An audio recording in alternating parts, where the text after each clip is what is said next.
Good morning, everyone, and welcome to our third of four CPE webinars, which is taking key components of the Tax Cuts and Jobs Act and breaking them down into manageable and actionable steps for your organization.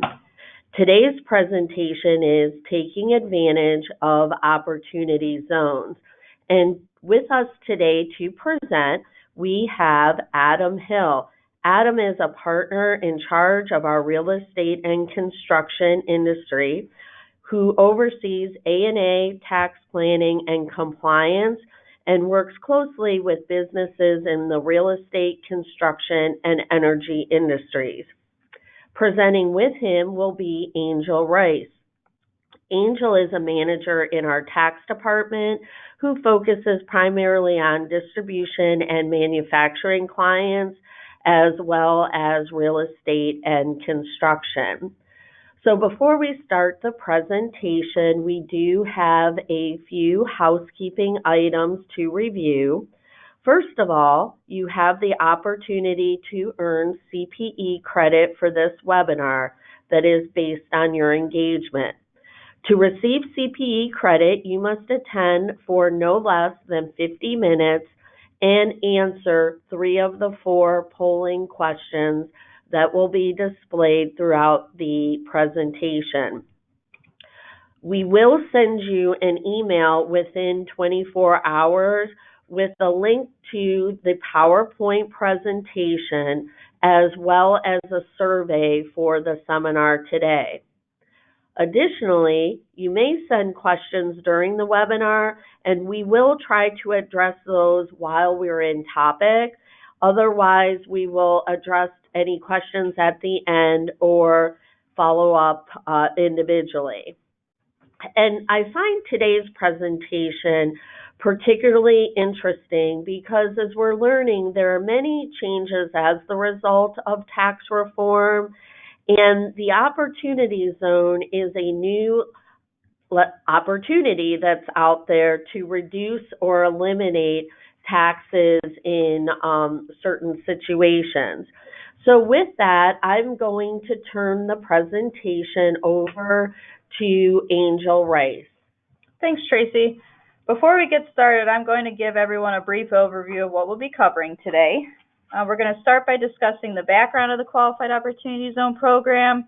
What tax incentives can taxpayers, count on receiving by participating in the program. We'll talk about what a Qualified Opportunity Fund, or QO fund, is for short, and what types of eligible property the QO funds are required to invest in, i.e. what's Qualified Opportunity Zone property. Next, we'll discuss some items you should give consideration to when you're setting up your QO funds. And as with any federal tax incentive that's introduced, taxpayers and practitioners can't assume that this applies for state purposes. So we'll discuss some of the state implications you should be considering. Then to round things out, we will discuss some miscellaneous other items that taxpayers should keep in mind and, what are some key takeaways you should have from today. So with that, we'll jump into the background of the program. The Qualified Opportunity Zone program is brand new and was established as part of the Tax Cuts and Jobs Act, or tax reform, which was signed into law last December. This program codified 2 new code sections, Sections 1400Z-1 and Section 1400Z-2. The idea of providing temporary tax incentives to encourage economic growth and development in low-income communities or economically distressed areas, certainly is nothing new. Many of you on the phone may have heard of terms in the past such as enterprise and empowerment zones, renewal communities, or different tax credit programs out there such as the new market tax credits. And as tax reform was coming about, it was brought to the attention of Congress that there's many taxpayers that had millions, if not more, dollars sitting in unrealized capital gains that in large part they really hadn't triggered as a result of basically not wanting to pay the tax bill associated with it. I certainly can't remember a time when a client called me and said, I can't wait to trigger my, capital gains that I have sitting in my, Merrill Lynch account. So rather than having these unrealized gains, just sitting there and really kind of being dead money and not really being put to use, Congress wanted to be able to take that money and deploy it into these low-income and economically distressed communities that, typically we find they have difficulty in attracting and gaining access to capital to help spur economic activity, investment, job creation, and community renewal. So in exchange for harvesting capital gains, taxpayers will be granted the ability to defer paying tax on those gains if they roll them over into an investment vehicle known as the Qualified Opportunity Zone Fund. So, Angel, you said this program is available to a wide range of taxpayers. Who may be interested in participating in the program? I'm glad you asked, Tracy. What's nice, sometimes we find with some of these new provisions that it's very limited with who can qualify, or it's maybe only intended to be for a specific industry. And with this program, what's nice is that it is available to that wide range of taxpayers. So think corporations, individuals, and partnerships are all going to be included and have the ability to participate. The property that can be sold to generate capital gains can be stock, business assets, and it may be personal assets. And these assets also do not need to be located or connected in any way with the low-income community. So we could find situations where this could be helpful in private equity or with real estate. You could find fund managers wanting to take advantage of it, or you could have business owners that also may be facing a liquidity event that also want to participate. So before we get started discussing some of the tax incentives of the program, one of the things Tracy mentioned in her introduction is that, with many other pieces of tax reform, the statute really provides the bare bones of the program, but we're going to really be waiting for the IRS to clarify a lot of key aspects of how the program will work and how it will operate through regulations. So with that, let's take, a dive into what tax incentives people who participate in this program could expect to receive. So as I mentioned before, really the foundation of this program is built on taxpayers that have, unrealized capital gains, and we want to incentivize them to go out and trigger those gains through a sale or exchange with an unrelated party. For purposes of this program, a 20% threshold is used to define related parties under Section 267B or 707B1. This is a much lower threshold than we're typically used to. Typically in the related party realm, we're at least dealing with, somewhere around a 50% threshold. So since the statute calls, for the 20% threshold, it will be much harder to buy and sell property you already own and have it qualify for the tax benefits of this program. Once the capital gains are realized or triggered, the taxpayer has 180 days to roll over the capital gains proceeds into a Qualified Opportunity Zone Fund.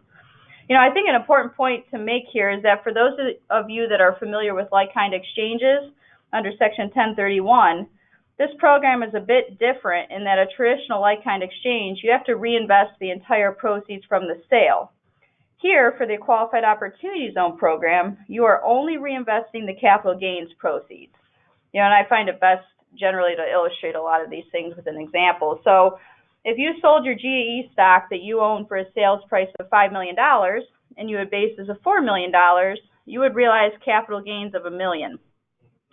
The $1 million of capital gains is what would be required to be reinvested in the QO fund within 180 days of the sale or exchange date, not the full $5 million of sale proceeds.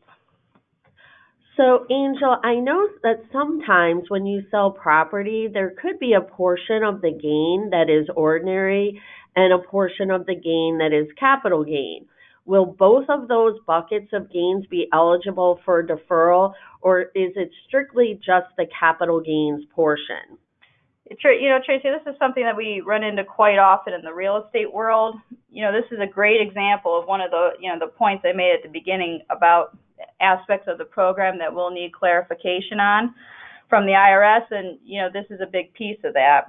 The title to the statute and the conference reports uses the term capital gains, but the body to the statute only refers to gains. So we're waiting for guidance from the IRS to confirm which types of gains are eligible, including short-term and long-term capital gains, 1231 gain, and ordinary gain. By investing the capital gains proceeds into a QO fund, the taxpayer will be eligible to make an election to defer paying tax on those gains until the earlier of two events, either he or she sells her investment in the QO fund or December 31st, 2026. One of the items I mentioned, the congressional intent here with this program is really a long-term, perspective. They're not, the drive isn't to have people going investing in the QO zones to, be flipping properties over a really short-term basis. They really want to encourage that long-term investment in these areas. So at the time the taxpayer is required to recognize taxable income, which is at the earlier of the two dates I just mentioned, either they sell their investment in the QO fund or 12/31/26 comes along. At that point, we're going to look to how long has the taxpayer held his or her investment in the QO fund. For those taxpayers that have held it for 5 years or more, 10% of the capital gain that was originally deferred will be excluded from income. If the taxpayer has held it for 7 or more years, an additional 5% of the capital gain that was originally deferred will be excluded. So at this point, a maximum of 15% of that originally deferred gain will be excluded and not pick up into taxable income, which is a pretty good deal for taxpayers.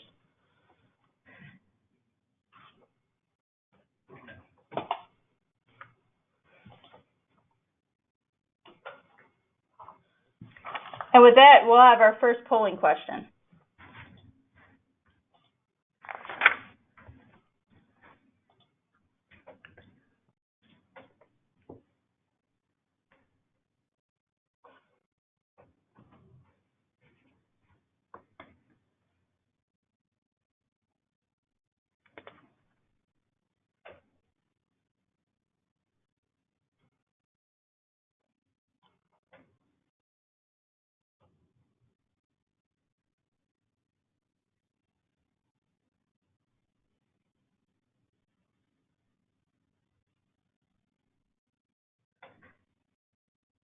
So, Angel, what happens if the taxpayer has not made a great investment and the investment has declined in fair market value at the time they were required to recognize the original deferred gain? So the statute calls, at the time the taxpayer is required to recognize those deferred capital gains into income, the taxpayer actually gets a benefit and almost a little bit of a protection from a downside in the sense for a bad investment, in that at this time of income recognition, they are going to have to pick up the lesser of either the original gain that was deferred or the fair market value of the investment that gets determined as of the date of income recognition. It's currently unclear from the statute how the fair market value of the investment will be determined. The ambiguity of the statute in this instance could open up really another planning opportunity for taxpayers, depending upon how their investment in the fund is structured, to potentially allow for different gain exclusion under specific circumstances. Adam will be touching on various ways to structure, your investment in the QO fund a bit later in this webinar. So we have the first tax incentive where if you hold your interest in the QO fund long enough, you can defer up to 15% of that original gain. But the real bang for your buck will come with the second tax incentive of the program, which is the permanent exclusion of post-acquisition appreciation on the original investment in the QO fund.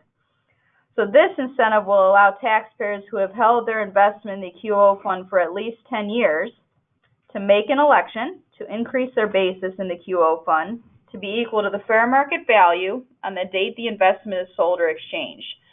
So in English, essentially when we invest in the QO fund, that investment is going to have a fair market value on the date we make that investment. Hopefully that's going to appreciate over time, and the idea with the second incentive is that you're going to get to exclude any appreciation from the date you invest in the QO fund until the date you actually sell it, and that'll permanently escape tax, and you'll get to be able to exclude that. I think at this point, touching on the tax incentives that are available, I think walking through an example is kind of the best way to help illustrate this and kind of, give people a visual of how this is going to work. So Sarah holds Apple stock and she decides that she wants to sell the stock on April 1st of 2018. This sale generates a capital gain of $1 million. Under this provision, Sarah has the opportunity to defer the inclusion of that $1 million of capital gain in her taxable income If she reinvests all of the capital gain proceeds into a qualified opportunity zone fund within 180 days of the sale. So on May 1st of 2018, Sarah has found a QO fund that she wants to roll the proceeds into. The taxes on her original $1 million of capital gain will now be deferred and will be due either on the date she sells her investment in the QO fund or 12/31/26, whichever comes earlier. So time passes and goes along, and May 21st, 2023 rolls around, and she still holds her investment in the QO fund. At this point, 5 years has passed, so 10% or $100,000 of the original gain that was deferred will be forgiven or excluded from her taxable income. Assuming that she continues to hold her investment in the QO fund, again, time keeps rolling by. May 1st of 2025 comes, and at that point, she's now held her investment in the QO fund for 7 years. At that point, an additional 5% of her original gain that was deferred will be forgiven, or an additional $50,000. And at that point, she's really hit the maximum amount of her originally deferred gain that she can, permanently exclude, which is 15%.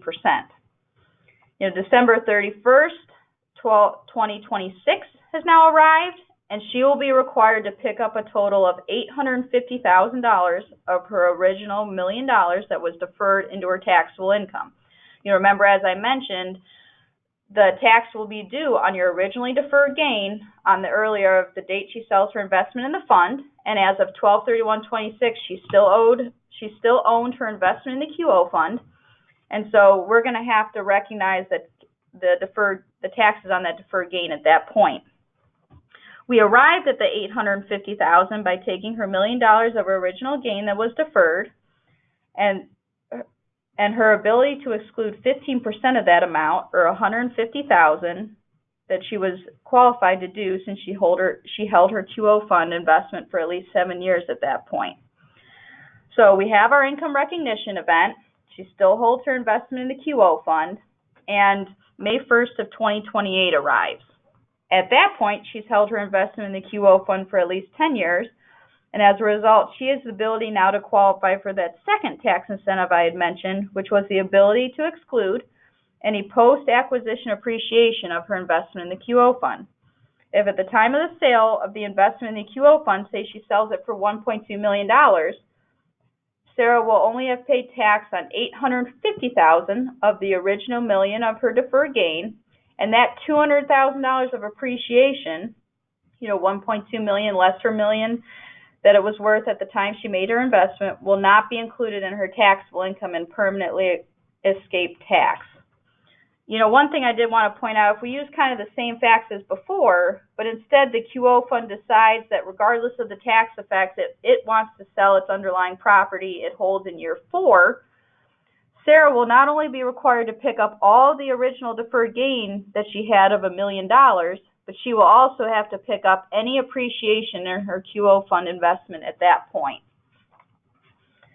And with that, we'll have polling question number 2.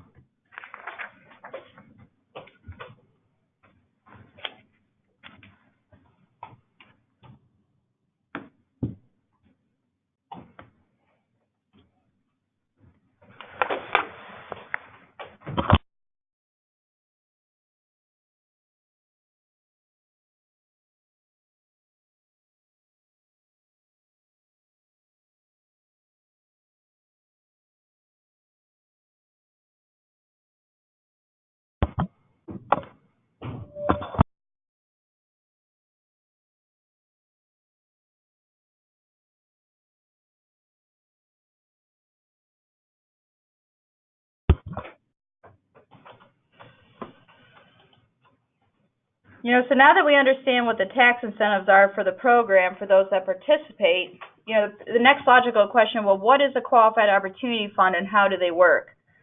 So a qualified opportunity fund is an investment vehicle that's organized as a corporation or partnership whose purpose is to take capital gains from prior investments and put them to use by investing in qualified opportunity zone property.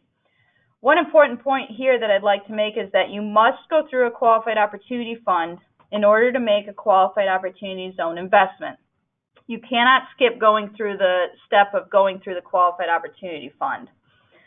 Initially, some practitioners thought that the certification process for the QO funds was going to be similar to that, the certification process that we find in the New Markets Tax Credit arena. However, earlier this summer, the IRS released a frequently asked questions that addressed how the certification process was going to work. So practically speaking, what will happen is that an entity will get set up as either a corporation or partnership, and then it will self-certify as a QO fund by attaching a statement to its timely filed federal income tax return, including extensions. The form was expected to be out this summer, but as you can see, we're pretty much at the end of July and we still don't have a form yet. So as further guidance gets released, look for either a podcast or a blog post from us, to kind of inform you what's going to be involved with this form and how it's, going to work. So after a Qualified Opportunity Fund self-certifies, another requirement is that it must hold 90% of its assets in Qualified Opportunity Zone property. To determine if this 90% test is met, the average percentage of assets the QO fund is holding will be determined at both the 6-month and year-end dates of the fund. Similar to... So can I interrupt? We did have a question from the audience on the example, and that question is, what if the proceeds from the sale in year 4 are reinvested within the fund rather than distributed to the members? So the money doesn't come out of the fund, it's just the fund is flipping investments within it. Would that keep the gain deferral, or is it really selling the underlying investment is what's going to trigger the gain? Yeah, so right now the code section has a one-time exception for the gain. So if that gain was to flow into the fund because it's a pass-through entity, that would flow out to the individual. So you can't reinvest those proceeds. Perfect. Thank you. So similar to, some of the ambiguity we saw with what types of gains will qualify, there's still a number of issues that we'll be looking for the IRS to clarify here with regards to the 90% test. It's still unclear for purposes of the test if the average percentage will be based on property cost, its fair market value, or some other reasonable method that the QO fund could use. Will there be safe harbors for cash and working capital held by the QO fund on the testing date? The statute addresses how long taxpayers have to roll over their capital gains proceeds into a QO fund, but it doesn't address how long the QO fund will have to deploy those funds into the Qualified Opportunity Zone property. In cases such as new construction, clearly the QO fund is going to have cash, held to start the construction process, and we'll be looking for guidance on how long they have to hold that money without, basically failing the 90% test on the measurement dates. So as I mentioned, we have the 90% test of assets that the QO fund is required to hold, and it's required to be invested in QO zone property. There are two main categories of property that will be considered Qualified Opportunity Zone property. The first category is referred to as Opportunity Zone business property. So this includes tangible property located in the QO zone. Think your typical machinery and equipment, furniture and fixtures, your buildings, your land. And this property is used in a trade or business of the QO fund if it was purchased by the QO fund after 12/31/17 and the original use of the property commences with the QO fund, so i.e. new property. If the original use did not begin with the QO fund, better known as existing property, the QO fund must be considered to have substantially improved the property. In order to meet the substantial improvement test, during any 30-month window beginning after the date of acquisition of such property, there must be additions or increases to the basis of the property that are made in an amount that exceeds the adjusted basis at the beginning of the period. So, for example, if a taxpayer acquires a building for $1 million, at the end of the 30-month window, improvements must have been made to the property in the amount of $1 million plus one. This threshold could certainly have an impact on what type of property someone considers investing in and what would be eligible for this program. New construction will obviously meet the original use test and not be required to go through the substantial improvement test. Finally, during substantially all of the QO fund's holding period of such property, substantially all of the use of the property must be in the QO zone. For things like a building, this is going to be very easy to answer. It has an address, it can be verified it's in the QO zone. But what happens if you have, trucks that are clearly might be driving in and out of the qualified opportunity zone? This is, again, an area of guidance we may want, we were going to have the IRS touch on. The definition of what substantially all means in this context is one of those, again, a little unclear terms. Similar substantially all standards and other tax statutes have been interpreted to mean a range of 70 to 85%. In the new markets context, it is 85%. The second category of property that a QO fund could be invested in is qualified opportunity zone stock, or they could also take a capital or profits interest in a qualified opportunity zone partnership. Whether the QO fund is going to acquire either stock or a partnership interest, the QO fund must acquire it after 12/31/17 solely in exchange for cash. If the QO fund is acquiring stock, another little caveat is that it must be original issue, and there are rules in the statute that place restrictions on, redemptions from a taxpayer or related person in order to then issue additional stock to someone else. At the time the QO fund acquires the stock or partnership interest, the corporation or partnership must be a qualified opportunity zone business. So what this means that it must meet the property qualifications that I just spoke about. So it has to acquire property after 12/31/17. The original use has to occur with the business, or the business has to have substantially improved the property. And this also means that 50% or more of the gross receipts from the business must be from the active conduct of a trade or business. If the business holds any intangible property, a substantial portion of that must be used in the active conduct of a trade or business, and less than 5% of the average basis of the business property can be considered to be non-qualified financial property. So what is non-qualified financial property? This is debt, stock, a partnership interest, options, future and forward contracts, warrants, notional principal contracts, annuities, and other similar property, with exceptions made for working capital and debt instruments of 18 months or less. So finally, after we get through all that, the qualified opportunity zone business cannot be what we refer to as a SIN business. So for purposes of this program, think private or commercial golf courses, country clubs, massage parlors, hot tub facilities, suntan facilities. It can't be a racetrack or other facility used for gambling, or or a store whose principal business is the sale of alcoholic beverages that get consumed off premises, i.e., you can't have a liquor store. The corporation or partnership must maintain this status for substantially all of the QO fund's holding period of the stock or partnership interest. And with that, we'll have polling question number 3.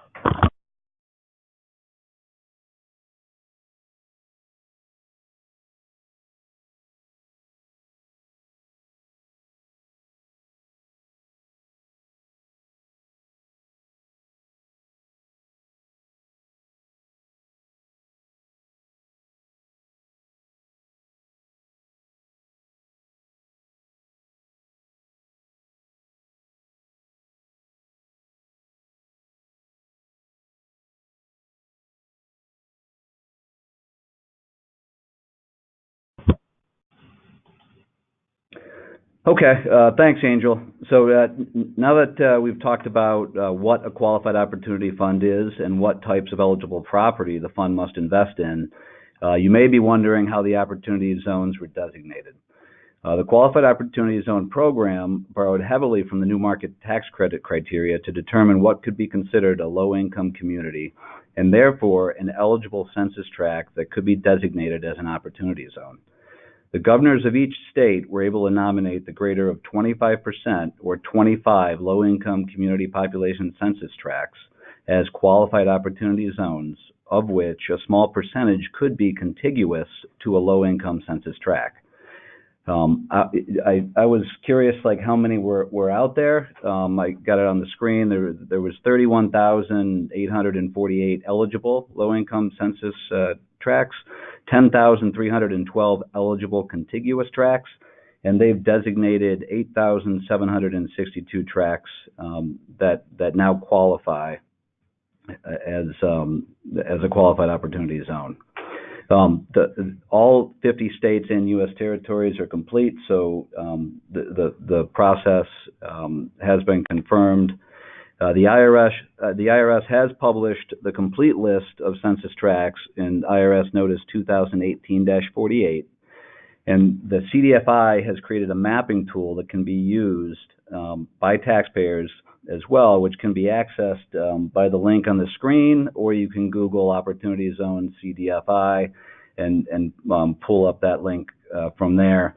You do want to be careful, though, when you go in there. They have both the designated census tracts and the 2011 to 2015 low-income census tracts that were eligible highlighted. So you'll see that the designated tracts are in blue and the low-income eligible tracts were in green, and when they overlay each other, it's very confusing. So you do want to go in and click on layers and uncheck the 2011 to 2015 low-income census tracts, and then you can type in your address and figure out if your business, if your property is in one of these low-income census tracts. Okay, from a setup considerations, we've had a lot of calls and meetings on structure and planning when it comes to setting up a qualified opportunity fund.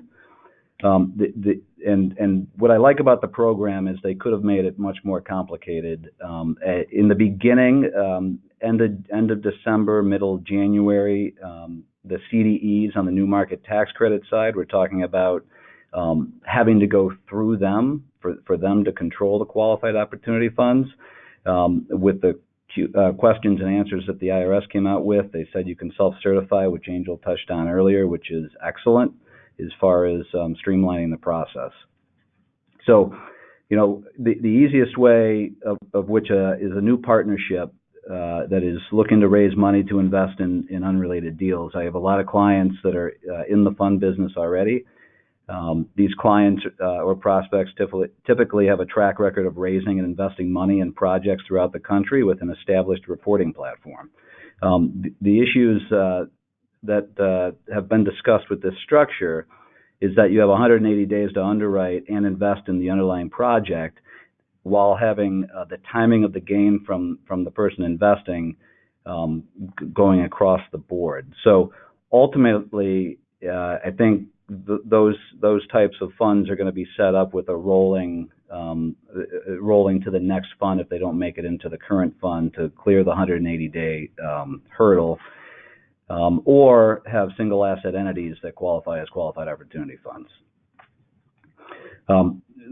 So as a reminder, the program's only a deferral of tax if held for less than 10 years. So the underlying projects that people are willing to invest in still need to pencil out on their own. Unlike certain other tax credit programs where without the credits, the projects don't make economic sense.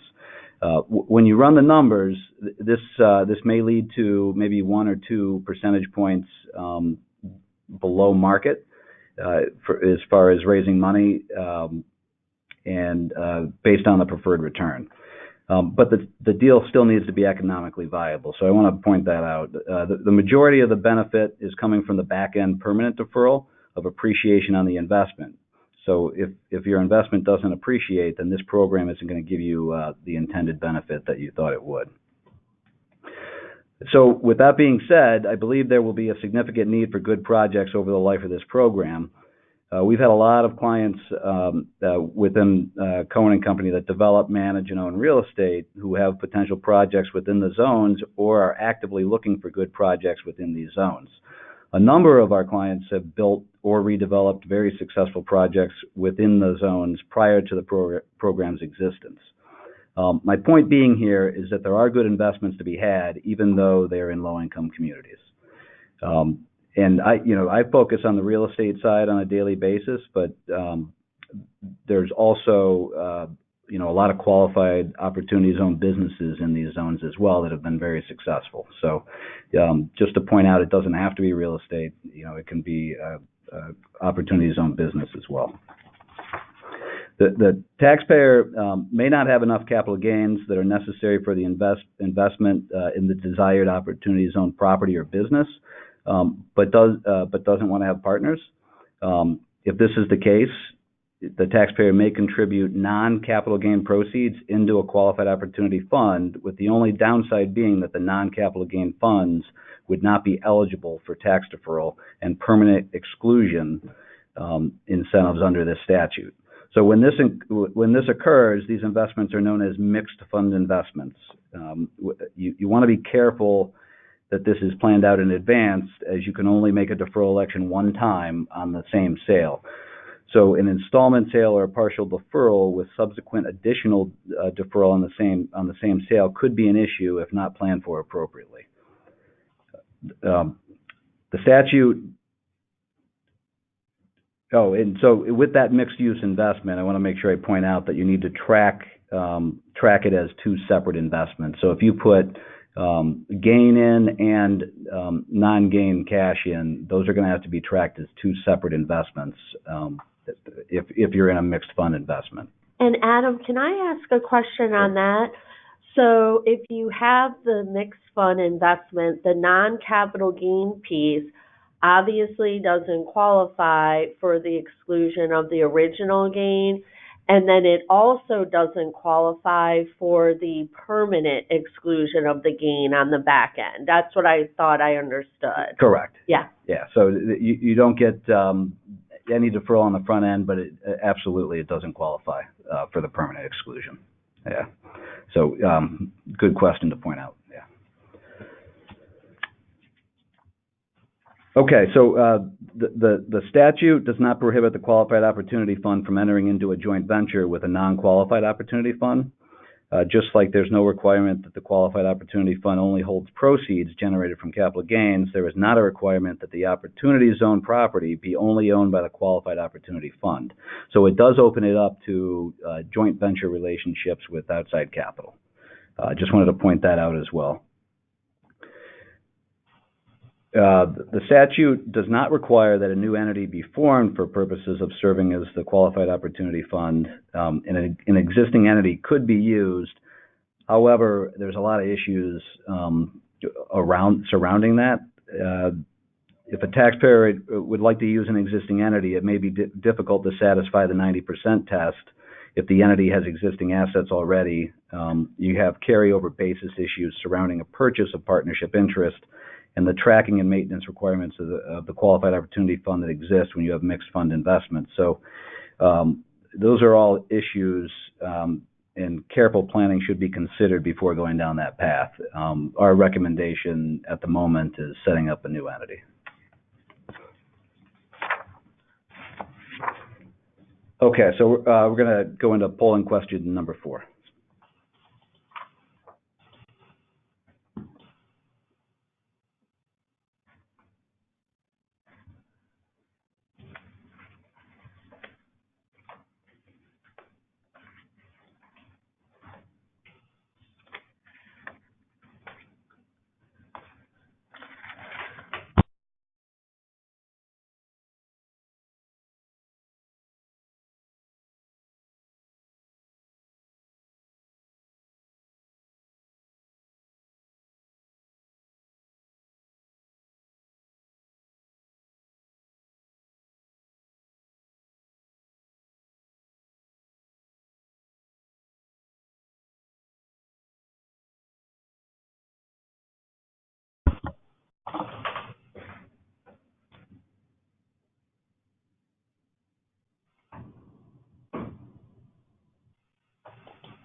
Okay, based on those results, you just want to clarify on that question to make everybody aware, just to reiterate the fact that there is no limit on the capital gain that can be deferred through this program. All right, the next slide that's up on the screen, state tax considerations. Whenever there is federal incentives introduced, it's always important to determine the state tax conformity as well. Generally, most states use federal taxable income as starting point for determining that particular state's taxable income. A change in how federal taxable income is being determined may cause a change in how state taxable income is determined as well. Whether or not a change in state taxable income will be necessary will depend upon how a state conforms to the Internal Revenue Code. It's important to understand that not all states conform to the Internal Revenue Code the same way. Some states will have a fixed conformity. What this means is that the state's conformity is not automatic and it conforms to the Internal Revenue Code as of a specific date and time. When there are changes to the Internal Revenue Code, that state's legislature can decide if they will adopt an updated version of the Internal Revenue Code or not. Some states have a rolling conformity. This means that their conformity is generally automatic and will update as changes are made and enacted at the federal level. The state's legislature will need to decide if there are provisions that they would not like to conform to, otherwise known as decoupling from, and if that is the case, affirmatively elect out of those provisions. Finally, some states may have selective conformity. Whether a state conforms or not will depend on the provision. Building further upon that, if they conform to a specific provision, it will be important to also be aware of what date they are conforming to. So what this reinforces, though, is the need to do a state-by-state, taxpayer-by-taxpayer analysis to determine the state implications. It'll be important to know things like the state of incorporation, organization of new entities, where they'll be located, the state of commercial domicile, the current and future multi-tax profile of owners and entities, how a state may treat the sale of an interest in the fund versus the sale of assets, among many other issues. There are a few states that have moved forward with decoupling from this section already. A few that I noticed were North Carolina and Hawaii. They've specifically passed legislation on this, and I would expect a good deal more to follow suit, not only on the permanent deferral on the back end, but the temporary deferral from the original sale on the front end. So you'll need to take this into consideration when you're calculating what you believe your benefit to be and for paying estimated taxes at the state level.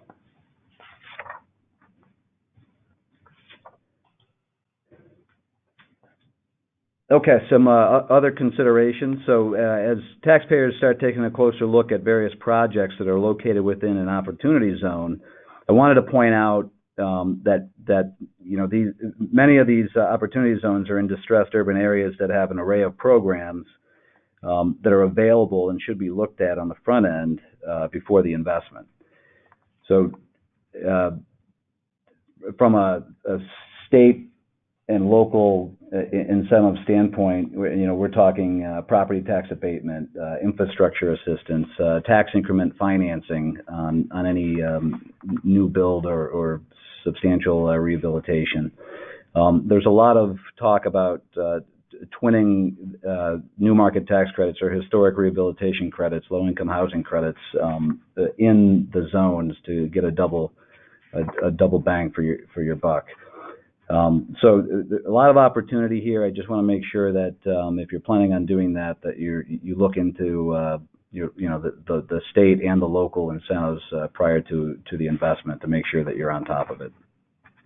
With that, though, I also wanted to point out under Code Section 118, we used to be able to defer or permanently defer the gain on local incentives such as grants that were given.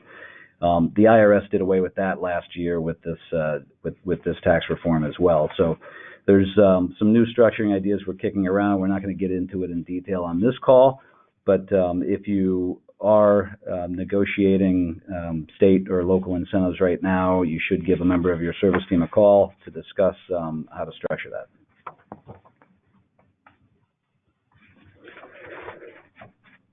Okay, besides the state implications, there are a few other considerations that taxpayers should keep in mind as they consider taking part in the program. Investments in qualified opportunity funds will not receive a basis step-up at death of the taxpayer. Rather, they'll be treated as IRD assets. IRD means income in respect of descendants and can be found in Section 691 of the Code. In a practical sense, this means that whomever is the beneficiary or inherits the interest in the Qualified Opportunity Fund will be taxed on it. It also counts towards the descendant's estate for federal estate tax purposes. So when you're doing your analysis, especially on the real estate side, since you have the ability to do a 1031 instead, you want to take those types of issues into account in making sure that you're making the right decision. Just as it's the case with any other investment in a business entity, there's hurdles that must be cleared in order for an individual to deduct any losses flowing through to him or her from the activity. Those limitations are outside the scope of this presentation, but are applied in the following order: basis limitations, at-risk limitations, and then passive activity limitations. The taxpayer will take an initial outside basis of 0 in his investment in the Qualified Opportunity Fund, while the Qualified Opportunity Fund will have a different inside basis in the assets that it purchases or the investments in Qualified Opportunity Zone businesses that it makes. So based on the facts and circumstances of each taxpayer, which I mentioned earlier, it may make more sense to continue to defer the gain using a like-kind exchange versus a Qualified Opportunity Fund. You really should be doing that analysis on the front end, but it does appear that right now, regardless of the fact that you're using a qualified intermediary for a 1031, if you can't find property to identify within 45 days, you could still reinvest the proceeds within 180 days and fall under this program. As a reminder, Congress eliminated the use of 1031 like-kind exchanges for personal property last year, so this comment really only applies to real estate. The good news about this program, though, and I think Angel touched on it earlier, is that non-real estate gains really didn't have an alternative in the past to defer the gain. So if you're selling investments or you're selling your business, this program could be a windfall.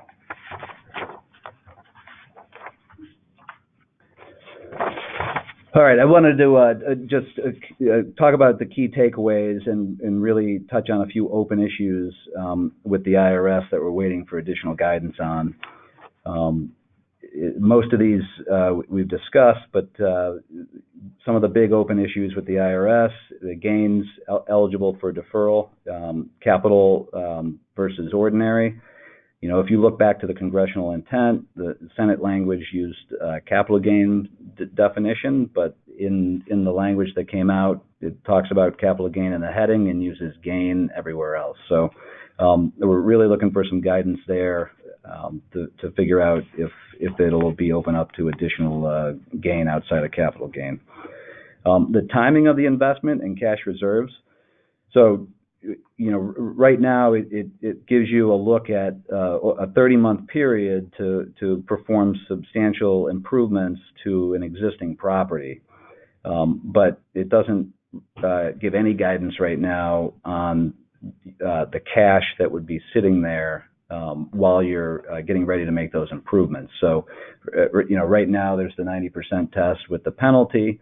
The good news is it doesn't blow the gain and you have to pick it up. There's only a penalty that gets charged, which essentially is the short-term applicable federal rate plus 3%.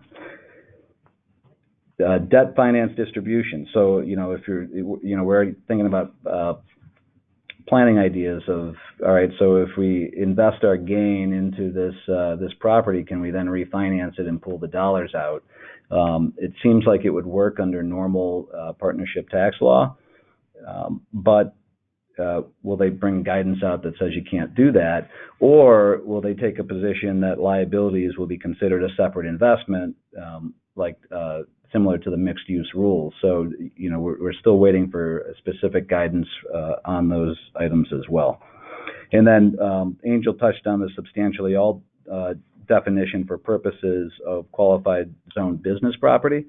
You know, in other areas that could mean 70 to 85%, but they didn't define it here or point to those areas. So we're waiting for additional guidance there as well, just to confirm what we think the rules should be. Okay, so just to go over the key components again, very broad program available to most, all capital gains that are out there. The taxpayer must invest in a qualified opportunity fund in order to receive the tax benefits of the program. One thing on the questions and answers, there's very little guidance out there right now, but the Q&A that the IRS has sent out said that you could invest you could defer 2017 gain. So that's gain that was incurred December 23rd through December 31st of 2017. That gain would have had to have been reinvested in a qualified opportunity fund before June 30th of this year. So, even though there's a lot of open issues with this program, the IRS, in my opinion, is saying, go ahead, set these up, do your best to follow the rules that are in place now, and if additional guidance comes out, you'll have to consider that and adjust for it. So I thought that was a good fact that was in the questions and answers. And I do have a link here to the IRS area for the frequently asked questions. They've updated it a few times, and hopefully they'll continue to update that as people ask the same question over and over until this guidance does come out later this year. So with that, I think we're going to open it up for questions if we have time. If not, we'll review your questions and get back to you via email. Thank you. Yes. So thank you, Angel and Adam. As we were going throughout the presentation, we have answered the questions that we received. So certainly this is a very interesting opportunity that is available to a wide range of taxpayers. So as you see Adam and Angel's contact information, if you are considering structuring or investing in one of these funds, certainly reach out to your client service team as well as to the two of them. I do want to thank everyone for attending this webinar this morning. And again, we will send an email within 24 hours with a link to the PowerPoint presentation, as well as a survey seeking additional input from you as to how we can improve our future webinars. And the CPE credit for qualifying attendees will be sent out next week. And hopefully you can join us for the final episode of our CPE webinars on tax reform, which is inbound and outbound international tax rules, that will be presented by Ray Polance and Cynthia Peterson. And with that, I will be ending our presentation, and thank you again for attending.